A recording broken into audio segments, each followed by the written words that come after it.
Hello, everyone. We're going to continue our adventures of Huckleberry Finn. It's been good so far. I've really liked it. I hope you guys have too. We're ready for chapter 12. There's only 15 chapters. We're going to be done tomorrow-ish. All right, chapter 12, Tom Sawyer arrives. Tom Sawyer, all right. Okay, Jim wasn't on the raft. I knew in a minute what had happened. Someone must have spotted the raft and figured Jim was a runaway slave.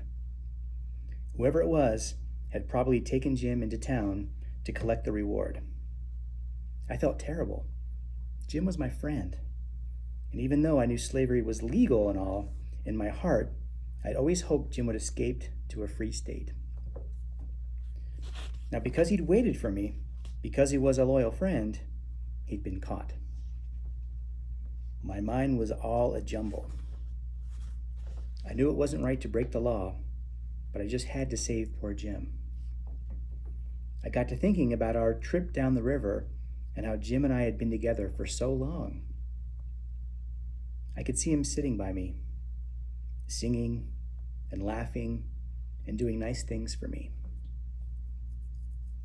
Yes, sir, even if it would be against the law, I was going to find Jim and help him escape to freedom. The first thing that had to be done was to find out where they were keeping Jim. That wouldn't be so hard to do. In this part of the country, a runaway slave was always big news. Someone would be sure to know where he was. But I couldn't do anything that night, so I tied up the raft and slept until morning. First thing I did when the sun came up was walk into town. It was dusty, hot, and a little place. Children were playing in the dirt road, and a couple of farmers were loading feed onto wagons. I didn't want to appear too obvious, so I walked around for a spell. Finally, I sat down by one of the farmers and started shooting the breeze. The farmer began talking about the crops and all. Pretty soon, he mentioned that some fellow had caught a runaway slave drifting down the river on a wooden raft. I acted like I didn't hear him. So he repeated the story a second time. Only this time, he said the man's name. It was Phelps, Silas Phelps, a farmer from the next county. Phelps was holding Jim until he could find out more about him. As soon as I could get away without arousing the farmer's suspicion, I did. I started through the woods towards the next county. When I got there, it was all still and Sunday-like, hot and sunshiny. Everyone was in the fields, and there was a faint buzzing of bugs and flies in the air. It was lonesome, and it seemed like everybody was dead. Phelps' plantation was one of those little one-horse cotton farms. It looked just like all the other cotton farms along the road. I went towards the house, not fixing up any particular plan, but just trusting in fate to put the right words in my mouth when the time came. Just then, a woman came running out the front door. She was all smiling and happy-looking and waving her hand. "It's you, at last, isn't it?" she called. Before I had time to think, I answered, "Yes, ma'am, it is." The woman grabbed me and hugged me. She shook and shook, and the tears ran down her cheeks. "Dear Cousin Tom, I've waited so long to see you. Where have you been?" She didn't even give me a chance to answer, which was good because she started asking me all sorts of questions. Where was my baggage? How was the trip? What had taken so long? Was everyone back home all right? My mind could hardly keep up with her. But then I realized I had to come up with some answers.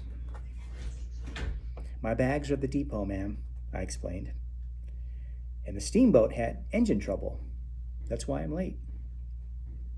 When she invited me into the house, I began to get real uneasy. The questions were getting harder and harder to answer.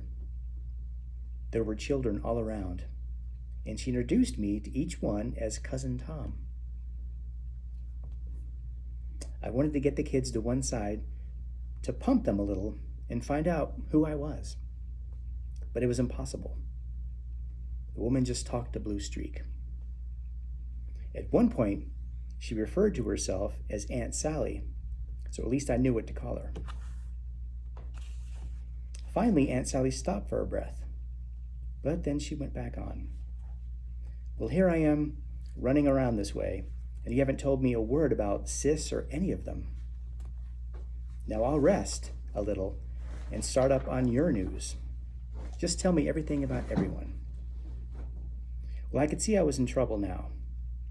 I was just about to throw up my hands and admit everything when she grabbed me and pushed me under a bed.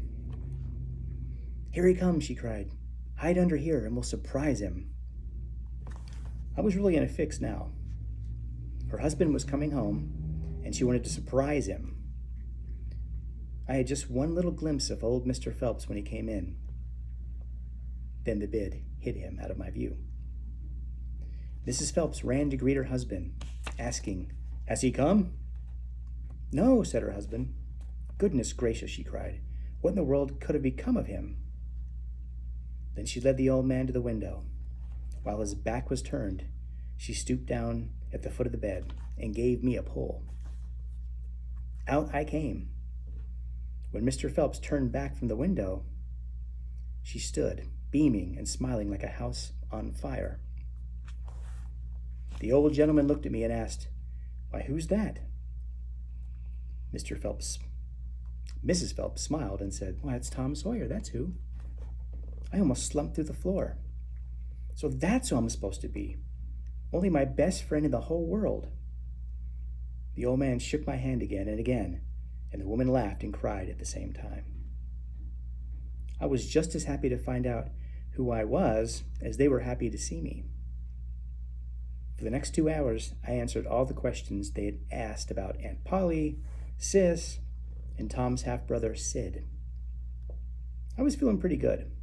Being Tom Sawyer was easy and comfortable, and it stayed easy and comfortable until I heard a steamboat coughing up along the river. Then I said to myself, suppose Tom Sawyer comes down on that boat, and suppose he steps in here any minute and sings out my name before I can throw him a wink to keep him quiet. Well, I couldn't let that happen. So I told the folks that I was going into town to fetch my baggage. Mr. Phelps wanted to go along with me, but I managed to talk him out of it. I started for town in Mr. Phelps' wagon, and when I was halfway there, I saw a wagon coming towards me. Sure enough, it was Tom Sawyer. I stopped and waited till he came alongside. "Hold on," I shouted. Tom's mouth opened up like he'd seen a ghost. He'd swallowed 2 or 3 times like a person who's got a dry throat. Then he said, "I haven't done you any harm, you know that. So then what'd you come back to haunt me for?"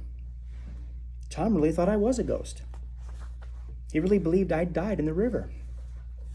I had to laugh. Then I explained that I really was alive and told him everything that had happened on the river.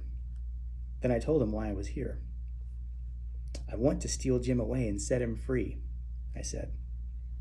I wasn't sure how Tom would react, but he liked adventure and all. But Tom usually didn't do anything illegal. But his eyes lit up and he said, "Huck, I'll help you steal him." I was shocked. I never thought Tom would offer to help. This really was great news. So then I took Tom's truck and put it in my wagon. We agreed that Tom would come up to the house later and pretend he was his own half-brother, Sid. That way, we could both stay at the Phelps house and work out a plan to set Jim free. When I got back to the house, dinner was all ready, and the whole family was waiting for me. About a half an hour later, Tom's wagon drove up, and Aunt Sally saw it through the window. She thought it was some stranger, but being the kind, generous people they were, Aunt Sally and her husband invited Tom inside. Tom waited till they had it set a place for him at the dinner table. Then he confessed that he was Sid and that he wanted to come. So his mother had finally given in, and he'd taken the next boat out of town. Well, there really was a celebration then. Aunt Sally didn't know what to do first. The kids all danced around, and it was like one big family party. We had dinner out in the backyard. There was enough food on the table for 7 families. Everything was hot and freshly made, too. But the whole time, I kept thinking about where Jim might be and about looking for him as soon as possible. That's the end of chapter 13. Dare I go to chapter 13? Would I? Could I? Should I? Okay, we'll do it. Tom plans Jim's escape.